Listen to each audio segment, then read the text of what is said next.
नमस्कार, मेरा नाम शुभम त्रिपाठी है और लगातार पूरे देश में इस वक्त रंगोत्सव जारी है। लेकिन हम बात करेंगे गोरक्षपीठ के रंगोत्सव की। जी हां, हर बार की तरह इस बार भी योगी आदित्यनाथ गोरखपुर में ही होली मनाएंगे। गोरक्षनाथ पीठ में होली को लेकर खास तैयारी की जाती है, क्योंकि होली गोरक्षपीठ के सामाजिक समरसता अभियान का एक हिस्सा माना जाता है और पीठ की विशेषताओं में छुआछूत, जातीय भेदभाव और ऊंच नीच की खाई पाटने का जिक्र है। दिग्विजयनाथ से लेकर योगी आदित्यनाथ तक सभी इस अभियान का पताका लहरा रहे हैं। सामाजिक समरसता का स्नेह बांटने के लिए गोरक्षपीठाधीश्वर दशकों से होलिकोत्सव भगवान नरसिंह शोभा यात्रा में शामिल होते रहे हैं और इस बार इस शोभा यात्रा में सीएम योगी को विधानसभा चुनाव में मिले प्रचंड बहुमत का रंग भी खूब बरसता दिखेगा।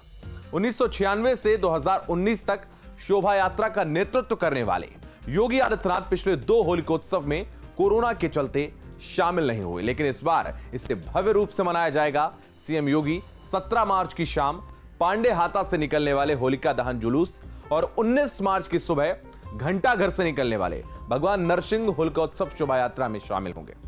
शोभा यात्रा मुख्यमंत्री योगी आदित्यनाथ के नेतृत्व में बीजेपी को मिली कामयाबी का अभूतपूर्व विजय जुलूस बने, इससे लेकर जोरदार तैयारियां की गई हैं। गोरक्षपीठाधीश्वर की अगुवाई में गोरखनाथ मंदिर में होलिकोत्सव की शुरुआत होलिका दहन की राख से तिलक लगाने के साथ होती है और इस परंपरा में एक विशेष संदेश है। होलिका दहन हमें भक्त प्रहलाद और भगवान श्री विष्णु के अवतार भगवान नरसिंह के पौराणिक आख्यान से भक्ति की शक्ति का एहसास कराती है। होलिका दहन की राख से तिलक लगाने के पीछे विश्वास है भक्ति की शक्ति को सामाजिकता से जोड़ना। योगी आदित्यनाथ का मानना है कि भक्ति जब भी अपने विकास की उच्च अवस्था में होगी तो किसी भी प्रकार का भेदभाव, छुआछूत वहां नहीं होगी।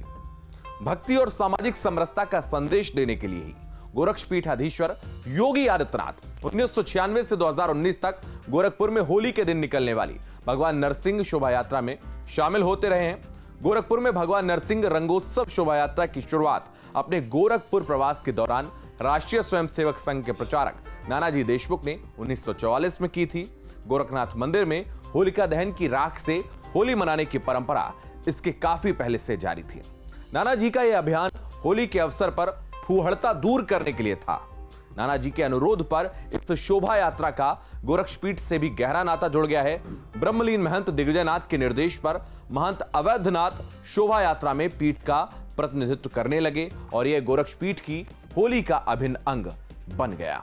1996 से योगी आदित्यनाथ ने इससे अपनी अगुवाई में न केवल गोरखपुर बल्कि समूचे पूर्वी उत्तर प्रदेश में सामाजिक समरसता का विशिष्ट पर्व बना दिया और अब इसकी ख्याति मथुरा वृंदावन की होली की तरह है और लोगों को इंतजार रहता है योगी आदित्यनाथ की अगुवाई वाले भगवान नरसिंह शोभा यात्रा का। 5 किलोमीटर से ज्यादा दूरी तय करने वाली शोभा यात्रा में राष्ट्रीय स्वयंसेवक संघ के कार्यकर्ता भी होते हैं।